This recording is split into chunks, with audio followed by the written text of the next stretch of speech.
That was a brief detail on today's program by the District Nodal Officer. Thank you, sir. I would like to request the DP Capital Itanagar, Sri Sarvapathan sir, to give a brief address to the audience. Thank you.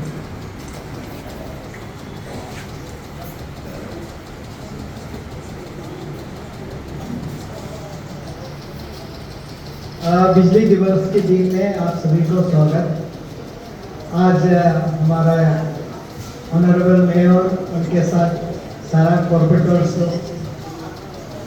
और हमारा जिला परिषद के member तो जी, और हमारा ED साहब NHPC के डायरेक्टर अपेदा, एसी पावर और जितने भी हमारा कामपुरा कोटकी और जो बिजली के जो बेनिफिशरीज हैं उन सभी को हमारा डिस्ट्रिक्ट एडमिनिस्ट्रेशन और सरकार की ओर से अभिनंदन और नमस्कार।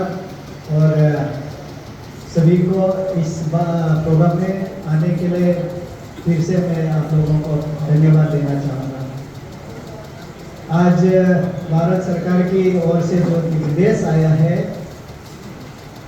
उसका सेकेंड डे है और हम लोग अभी इस उज्जवल दिवस को मनाने के लिए इकट्ठा हुए हैं और प्रोग्राम आगे बहुत सुंदर है और सभी के लिए देखने का है। मैं इतना ही बात करके अपना बातों को ही विराम देता हूँ। आगे प्रोग्राम को जारी रखने के लिए दे रहा हूँ और आप फिर से माइक को दे दीजिए।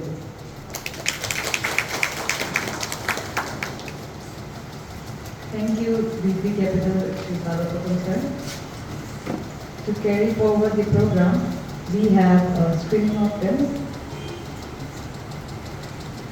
During this program, we will screen 7 short films by the Department of Power, Government of Arunachal Pradesh, showcasing various programs and achievements of the government. There is village electrification, household electrification, life of consumer, Kusum Yojana, Adishesh Bijli, distribution system strengthening, and one next. Very good. To explain the film. Thank you. आजादी के बाद देश ने बदलाव के कई दौर देखे हैं।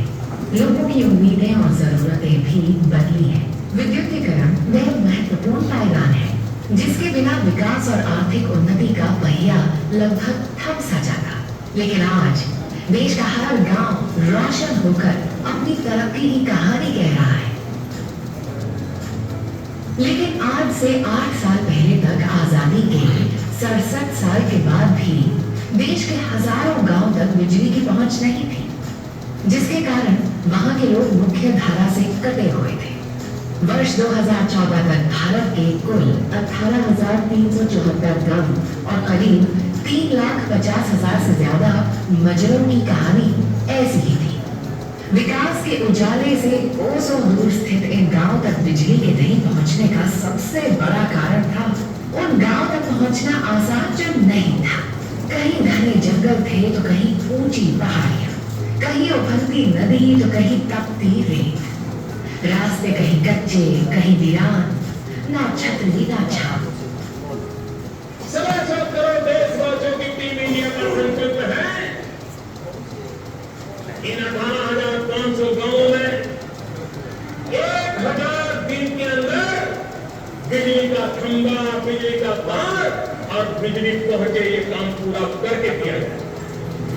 और दीनदयाल उपाध्याय ग्राम ज्योति योजना द्वारा शुरू हुआ ये भागीरथ प्रयास कड़ी मेहनत और ईमानदार प्रयास से सिर्फ 3 महीनों में ही 3,000 गांव रोशन हो चुके थे। साल 2017 के फरवरी महीने में ये आंकड़ा लगभग 4 गुना हो गया और 12,000 गांव चल पड़े तरक्की के एक नए सफर पर। कई दूर दराज के इलाके सड़क मार्ग से भी नहीं जुड़े थे। ऐसे क्षेत्रों में स्थित गांव तक बिजली पहुंचाने के लिए आवश्यक उपकरण भारतीय वायुसेना की मदद से पहुंचाए गए। जिन गांव को नेशनल ग्रिड से नहीं जोड़ा जा सका था उन गांव के विद्युतीकरण के लिए नई तकनीक का इस्तेमाल किया गया। और फिर आया 28 अप्रैल 2018 का वो ऐतिहासिक दिन जब मणिपुर के चट्टानी पहाड़ों पर स्थित एक छोटे से गांव लिसांग में पहली बार बिजली के बल्ब की उस रोशनी को पहुंचाया, जिस रोशनी की बात उस गांव की कई पीढ़ियां जो रही थी। 70 सालों से अंधेरे और उजाले के बीच की उस खाई को समय से पहले 987 दिनों में पार किया गया और भारत ने 100% गांव तक बिजली पहुंचाने के लक्ष्य को हासिल कर लिया। इस उपलब्धि की प्रशंसा करते हुए अंतर्राष्ट्रीय ऊर्जा एजेंसी ने उल्लेख किया कि ये वर्ष 2018 में ऊर्जा के क्षेत्र में दुनिया के सबसे बेहतरीन कदमों में से एक है। इस दिशा में आगे बढ़ते हुए मार्च 2019 तक सभी बचे हुए 3,50,000 मजरों को भी बिजली की सुविधा से जोड़ा गया। जब से पावर सब स्टेशन बना है हुआ है करीबन 7-8 महीना हो गया है चालू हुआ, और जब से बना है तब से लाइन हम लोग को बहुत अच्छी तरह से मिल रहा है। ये कहानी धैर्य और परिश्रम के बल पर सैकड़ों दुर्गम बाधाओं को पार करने की है। इस कहानी के प्रमुख नायक थे 3 पावर यानी बिजली कंपनियां, राज्य सरकारें एवं केंद्र सरकार के वो सदस्य जो दिन रात 24 घंटे विकास की रोशनी से दूर उन गांवों को रोशन करने के संकल्प के साथ जुटे हुए थे। काम में जवाबदेही सुनिश्चित करने के लिए निगरानी सिस्टम को मजबूत किया गया। आज कच्छ से कामरूप और कश्मीर से कन्याकुमारी तक हर गांव है रोशन। पिछले 8 सालों में भारत में ऊर्जा की क्रांति की शुरुआत हो चुकी है और भारत का हर एक गांव इस क्रांति में शामिल होकर न्यू इंडिया की लिख रहा है रोशन कहानी।